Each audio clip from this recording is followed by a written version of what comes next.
आप पढ़े होंगे कि जो जम्मू कश्मीर में फारूक अब्दुल्ला साहब के ऊपर हमला किया गया है और तो हमला किया गया है और उनकी सुरक्षा खतरे में है। और ये आज ऐसा माहौल वहां पर क्यों हुआ? क्योंकि उनकी सुरक्षा खतरे में इसलिए है कि उस जम्मू कश्मीर को स्टेट का स्टेटस था, वहां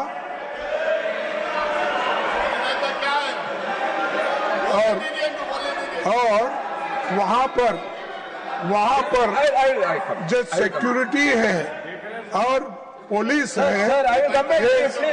प्लीज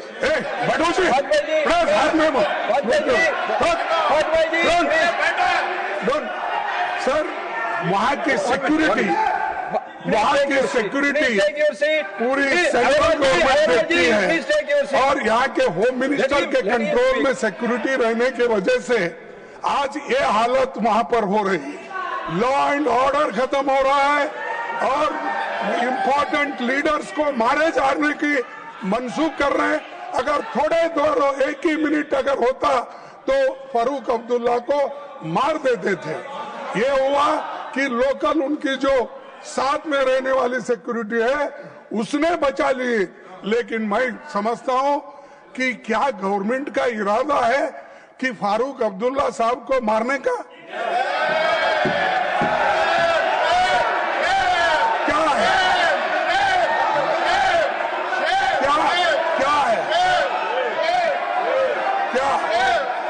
मारने का मैं ये पूछ रहा हूँ, अगर उनको सेफगार्ड करना चाहते थे तो फुल सिक्योरिटी होना चाहिए। अगर आप वहाँ के लोगों को सिक्योरिटी नहीं दे सकते हैं, आप स्टेट गवर्नमेंट वहाँ पर बनेगी तभी लोग सुरक्षित रहेंगे।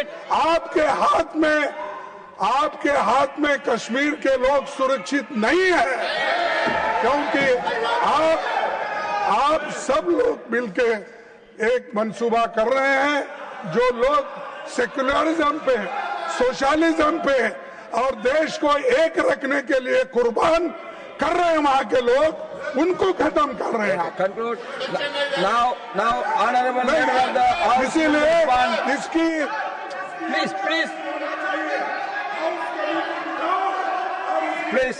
Please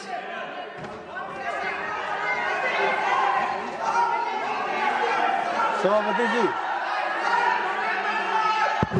ji No, you please take your seat. I asked him to respond. You please take your seat. I'm not going to allow every member to speak. Already, leader of the opposition has spoken it. You please take your seat. सभापति जी, कल जो रात घटना घटी है, जम्मू कश्मीर के वरिष्ठ नेता और देश के भी वरिष्ठ नेता श्रीमान फारूक अब्दुल्ला जी, जो कई बार मुख्यमंत्री रहे, उन पर जानलेवा हमला हुआ। ये बहुत ही चिंता का विषय है और ये बहुत ही गंभीर मामला है। भारत सरकार इस बारे में बहुत गंभीर है और मैं भारत सरकार की ओर से इस बात का विश्वास दिलाता हूं कि जितनी भी इसमें इंक्वायरी की आवश्यकता होगी वो पूरी की जाएगी और जो दोषी है जिसे पकड़ लिया गया है उसके मंसूबों को भी बहुत गहराई से उसकी जानकारी ली जाएगी और इस तरह की घटना दोबारा न हो, क्योंकि भारत सरकार हर नागरिक के जीवन की चिंता करती है और वरिष्ठ नेता फारूक अब्दुल्ला जी के जीवन की रक्षा के दृष्टि से जो आवश्यक विषय होगा वो जरूर किया जाएगा। ये मैं सरकार की तरफ से विश्वास दिलाता हूं। लेकिन हर बात को राजनीतिक चश्मे से देखना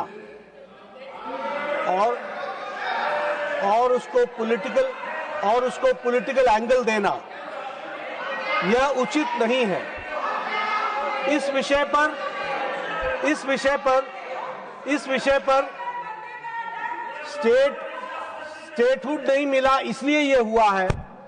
इस निष्कर्ष पर पहुंचना और सरकार पर गंभीर आरोप लगा देना कि उनके जान लेने की एक तरीके से मंसूबा है, इस तरीके का आरोप लगा देना, मैं समझता हूं ये निंदनीय तो है ही, लेकिन ये जो हमारे विपक्ष के नेता ने कहा कि सरकार का मंसूबा उनके जान लेने का है, मैं इस पर यह कह सकता हूं ये कांग्रेस पार्टी के सोच का नतीजा है। और देखिए अब हम भी और मैं ये बोलना चाहूंगा कि इनके मंसूबे हमेशा इसी प्रकार के रहे हैं और जम्मू कश्मीर में डॉक्टर श्यामा प्रसाद मुखर्जी जी का Nothing will go on record except the honorable leader of the House speech. Nothing will go on record except the honorable leader of the House speech. No, I will give you another chance. Karge ji, I will give you another chance.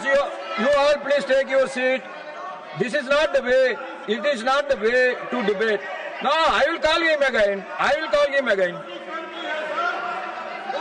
अगर आप ये video YouTube पर देख रहे हैं तो हमारे channel को सब्सक्राइब कर बेल आइकन दबाएं और Facebook पर देख रहे हैं तो हमारे पेज को लाइक करें।